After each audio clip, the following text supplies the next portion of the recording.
Azərbaycanda yaşayan pravoslavların müqəddəs bayramlarından olan Pasxa ölkəmizin cənub bölgəsində də qeyd olunub. Bayram tədbiri bölgədə fəaliyyət göstərən yeganə kilsədə Allahın Əqdəs Validəsinin dua ürpəyi kilsəsində keçirilib. Bu bölgədə yaşayan pravoslav xristian icmasının nümayəndələri hər il Pasxanı qeyd etmək üçün məhz Lənkərandakı bu kilsəyə toplaşırlar. Mərasim zamanı kilsənin baş keşişi Aleksandr Astaşkin Prezident İlham Əliyevin pravoslav xristian icmasına ünvanladığı təbrik məktubunu iştirakçıların diqqətinə çatdırıb.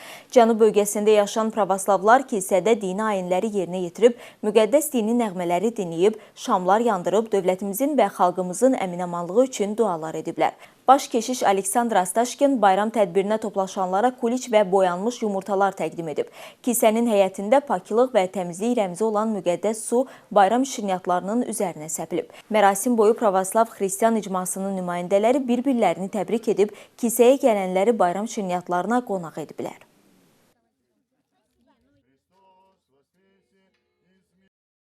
Bugün bizim bayramımızdır, Pasxa bayramıdır.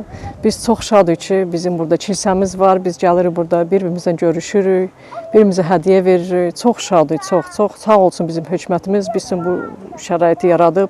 Bugün Lənkəranın pravoslav icması və bütün pravoslav xristiyanlar müqəddəs Pasxa, İsa Məsihin dirilməsi bayramını qeyd edirlər. Lənkəranın bütün pravoslav icması kiçik məbədimizdə bir araya gələrək bu böyük və nur saçan hadisəni bayram edir. Bayram mərasiminin keçirilməsində göstərilən dəstəyə görə təşəkkür edirik.